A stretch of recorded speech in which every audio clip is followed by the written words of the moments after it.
And with this general, there is a concern nonetheless. And I wish perhaps that he would make his mea culpa if he was sent and understand that this is not the right mission. If he was deceived, let him say it publicly, or otherwise ask the Senate he was wrong. Or also, if it is a bad intention, well, we will confront him properly because of everything he has said. Absolutely, Chairman. I see this, and I don't mind calling them out, but Captain Traoré and Burkina Faso, as they know that both, whether it's their gold reserves, that is all those proceeds are just in exchange to protect the junta regime.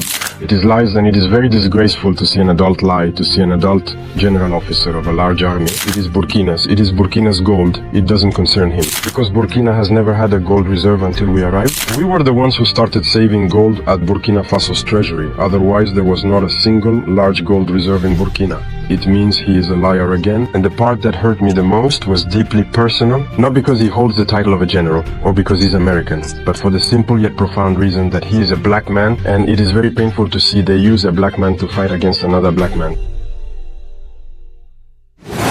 Your Excellency, we warmly welcome you to Sputnik Africa and express our gratitude for accepting our invitation, which is a great honor for our esteemed agency. Thank you. Your Excellency, therefore, your visit is taking place within the framework of the celebrations on the occasion of the 80th anniversary. To honor and commemorate Russia's significant and heroic victory in the Great Patriotic War, you enthusiastically attended the grand military parade held yesterday on Red Square. What do you take away from this experience? What was the scale of the celebrations in your opinion? Perhaps you could tell me which equipment impressed you most. All right, thank you very much for your assistance and for clearly outlining the context provided in this situation. It is indeed the celebration of Russia's victory. So in the Great Patriotic War, as it is said, the bravery of soldiers was truly unmatched. We were greatly impressed by the elaborate and vibrant parade yesterday. Because the parade started entirely with motorized units, prominently featuring the vehicles, particularly the impressive Mythic Char T-34 tank, it showcased innovation that contributed to the victory. And up to today, to recent equipment, the T-90 and of course other types of missiles that have been developed. It impressed us greatly, taught us many important lessons, and allowed us to fully understand in detail how Russia has significantly evolved technologically on the military front over the past decade. Life has been unchanged since that great war until today.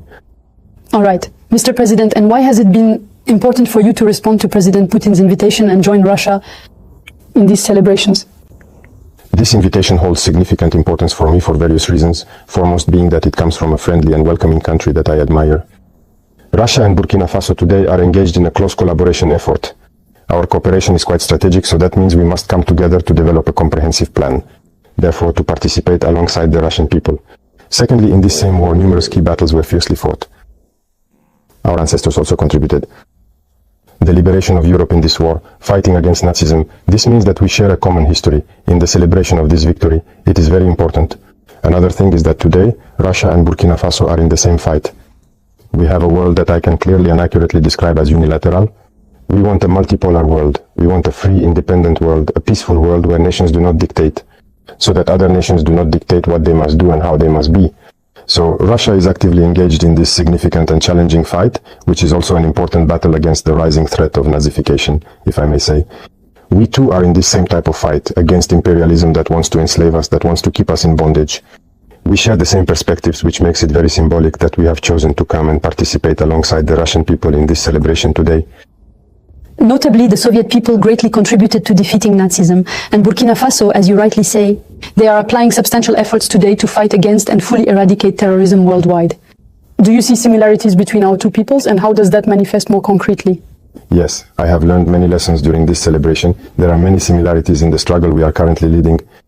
Look closely at the resilient Soviet people who selflessly sacrificed nearly 27 million of their lives during the devastating war years.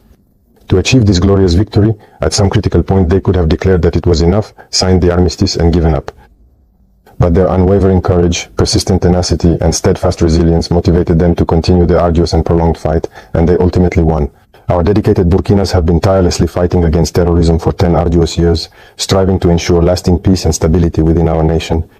It's not that there are no deaths, there have been many deaths from that time until today. But we do not give up because we know that we will achieve victory, and we continue this fight. So there is this state of mind that unites us, and so in light of the current circumstances, that's also proving to be very interesting right now.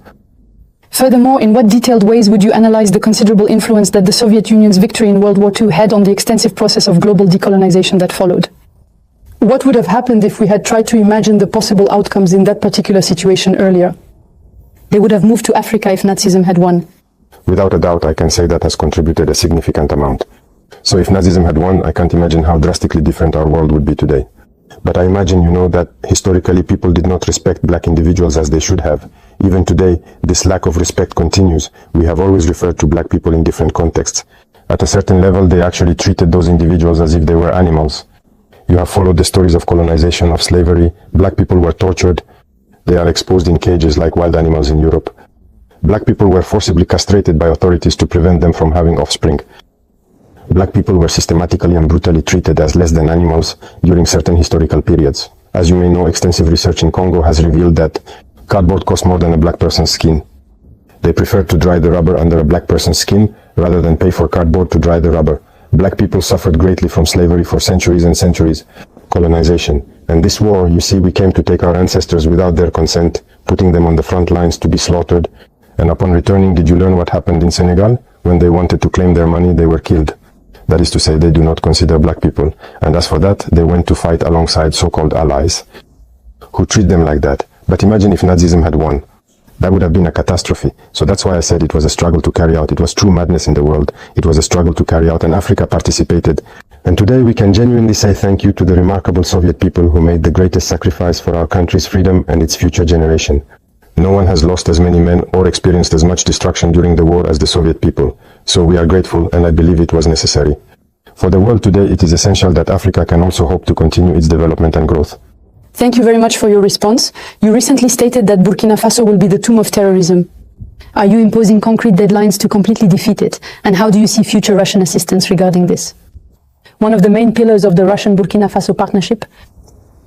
I say this because Burkina's way of working focuses on collaboration and achieving common goals.